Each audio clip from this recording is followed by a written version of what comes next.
Shock Piece: The Search for Freedom. A novel by C. Nguyen. Chapter 42. Mike, the Amerasian Kid, in California. 1989, California. More than a decade had passed, and many dramas had been unfolded. "Hey, watch where you're going, son of a bitch," the man yelled, his Californian English reverberating in the hot summer sun. Jamming his foot on the brake, he poked his head out of the car's window and pointed a finger at Mike angrily. Mike stood still, frozen in the middle of the boulevard. In his hands was a box loaded with meat and groceries. He did not know what to say to the Californian, dumbstruck by his inability to speak the language and by his astonishment. Mike turned and stared blankly back towards the driver for a few moments, then silently resumed his walk to the other side of the road. The man shook his head and shouted, "Idiot!" Then he accelerated away in his polished Jeep Wrangler. "Fuck you!" Mike managed to mouth the words belatedly before the Californian disappeared from his sight. Jaywalking was a big deal here. Mike had been warned many times by his boss, and if he was fined, then it was entirely his fault. Mike kept forgetting. His mind was not as sharp as it used to be. He got confused very often with everything happening so fast around him. "Bastard, what's all the fuss about?" Mike shouted angrily in Vietnamese when he got to the other side of the road. Back home, he could just walk down and cross the street anywhere he liked without any fuss. Motorists would know what to do. He did not even have to wait for the traffic to stop. They would weave their motorbikes around him skillfully, dodging many pedestrians in the middle of the traffic flow as if it was the most natural thing to do. Mike was annoyed, but not taken aback by the man's language, even though he was not sure of the meaning. He clearly understood the implication. He wished he could fire back a string of abuse in his own language. He was embarrassed and frustrated in his tongue-tied state. His English was not good enough to embark on a fight.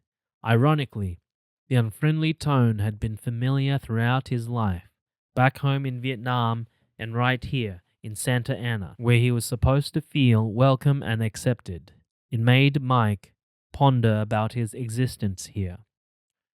He looked to the right, then to the left, and wondered if he could ever feel welcome anywhere. He was feeling tired and homesick. He was still very alone, here or there or anywhere. Everything here was so neat and tidy. The air was crispy and fresh, even in the summer sun.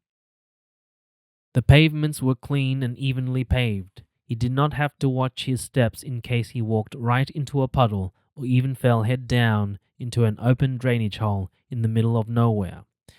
Where was that familiar smell of blocked sewage, rotten garbage, and muddy puddles along the streets? That smell was his reassurance, and he loved it. It reminded him of his motherland. Although he was an unwanted Amerasian in the post-war period, it was where he had spent his childhood. He had grown up as an Amerasian cowboy on the streets, but he was in control of himself. He knew where he was and who he was, no matter if he was on the bottom rung of the social ladder. He had an identity. He was hounded and mocked, but he was himself, and he thought that he knew who he was. But here he was in America now. Mike laughed hysterically. This was where he had been longing to be. His feet now touched the soil of his father's homeland, and whether it was true or not, his American features had guaranteed him a seat on the plane over here. It was lucky for him that his blue eyes, brown hair, snub nose, and fair skin were obvious for the assessor to classify him as an Amerasian.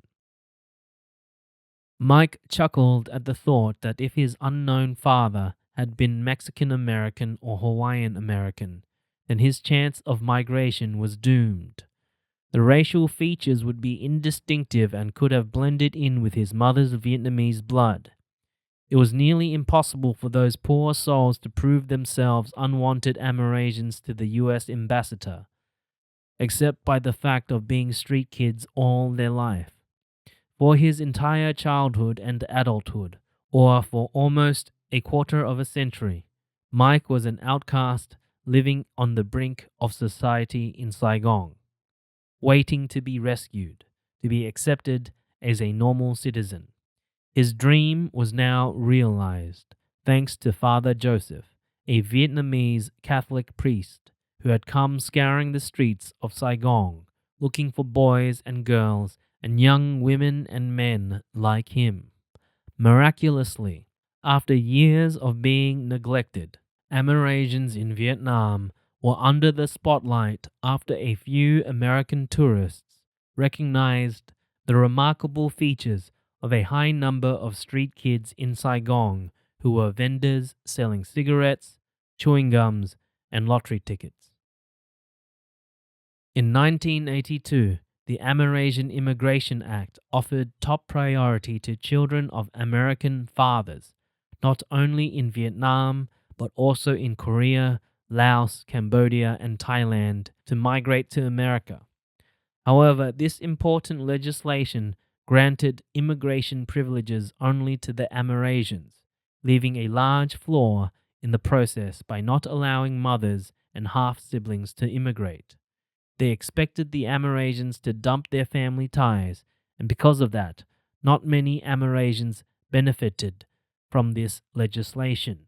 Fortunately, with the Orderly Departure Program established in 1979 by a UNHCR initiative, following an extraordinary number of refugees fled the country every month, the Amerasians in Vietnam had finally been noticed through many channels.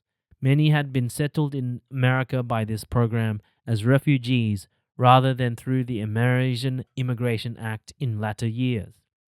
It was only in September 1984 that the U.S. announced that over a 3-year period, the Amerasians would be coming home, and the Amerasian Homecoming Act was prepared. This law took effect on March 21, 1988, and it stipulated that Amerasians born in Vietnam between January 1, 1962 and January 1, 1976 would have until March 1990 to apply for an immigrant visa. This was a 2-year program classifying Amerasians as immigrants, but also granting them refugee benefits. It was more than a decade after the war ended, far into the late 80s, before they were rescued and repatriated to their father's land. Even though many actually had no idea who their fathers were, ultimately they were much more welcome there.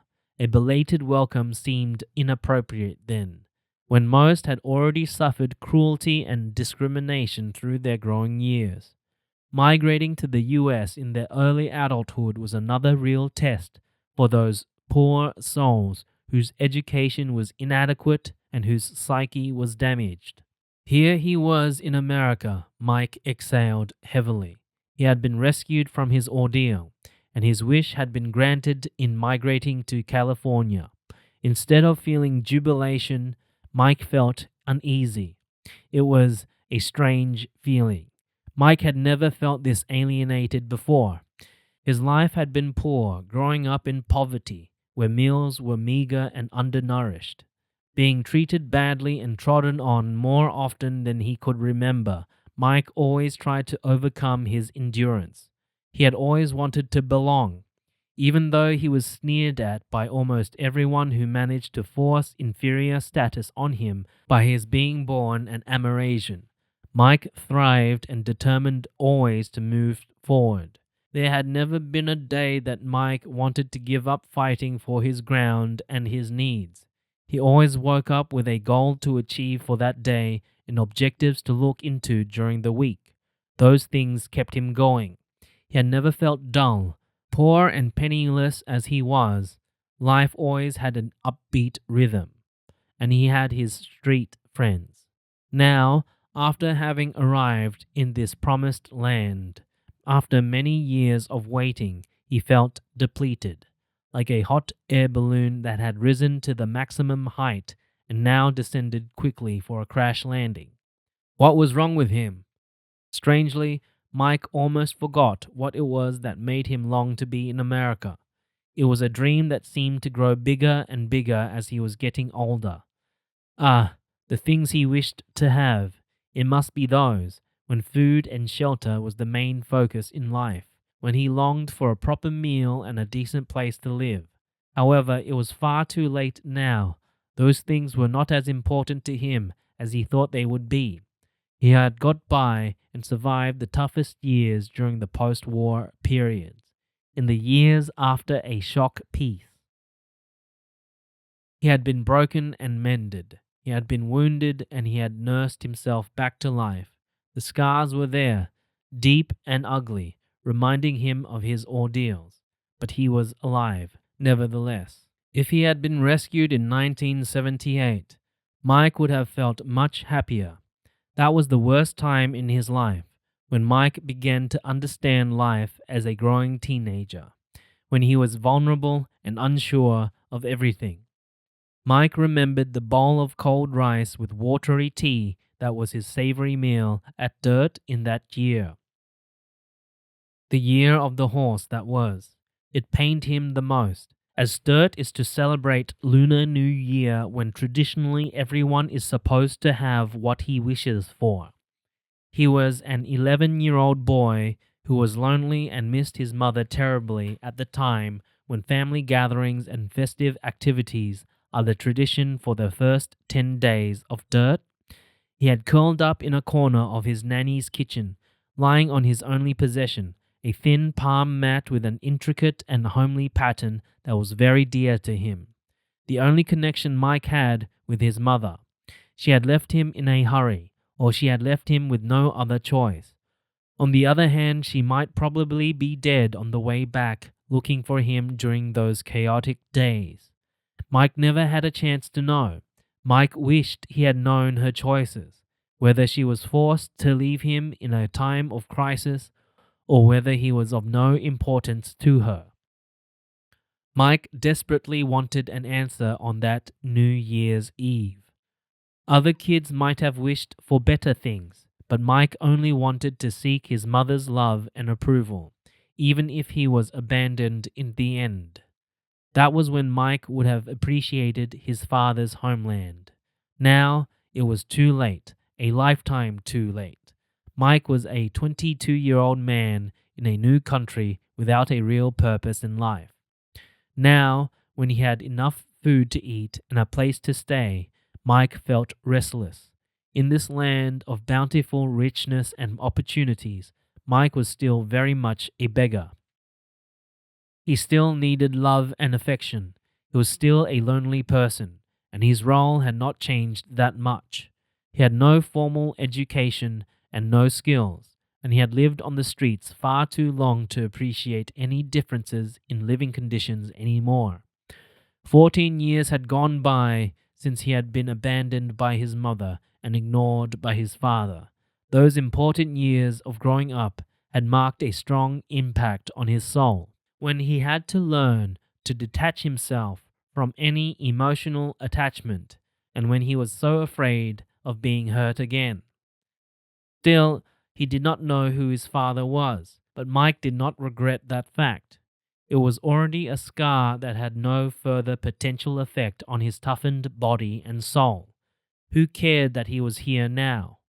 Back in Vietnam, his American racial features had marked him as a reminder of the enemy of the new Vietnamese communist regime, although Mike had never known his father. Gong Lai, or American bastard, was the term they used to refer to Amerasians like him, the lowest class in the Vietnamese hierarchical society. It did not bother him after a while. That was how wonderfully the human mind operated. The level of tolerance increased with time. He survived splendidly along with the other outcasts. When he was a little boy, Mike did not wish for toys, but he used to wish he lived in a proper dwelling in which a family was supposed to be together, with all the things that meant happiness and sharing. He used to stand looking through the school gate, wishing that he were behind it rather than outside of it. He used to listen with fascination at how the schoolboys his age complained about their homework and wished he had that kind of commitment. Mike had ceased going to school at the age of 9 when his mother left him during the fall of Saigon. He longed to be accepted as Vietnamese, not an American bastard, even though his fluent Vietnamese was of no value now in America. His strong American appearance had hindered his acceptance in a biased society where interracial relations were looked down on. Here, Mike reminded himself, I'm an American, not an Amerasian anymore. At least here, his racial features blended in splendidly. Mike appeared normal until he started to speak. Hey, what's wrong with you? Speak English, man. Are you dumb? Some of them would say to him, surprised at his inability. Fuck you! Mike would be boiling with rage, and he would retaliate with the banality that he caught on to quickest. Here in Santa Ana, Mike became a laborer in Little Saigon, doing odd jobs here and there. He still could not speak English as fluently as his appearance suggested, as his daily language was Vietnamese among the Vietnamese community.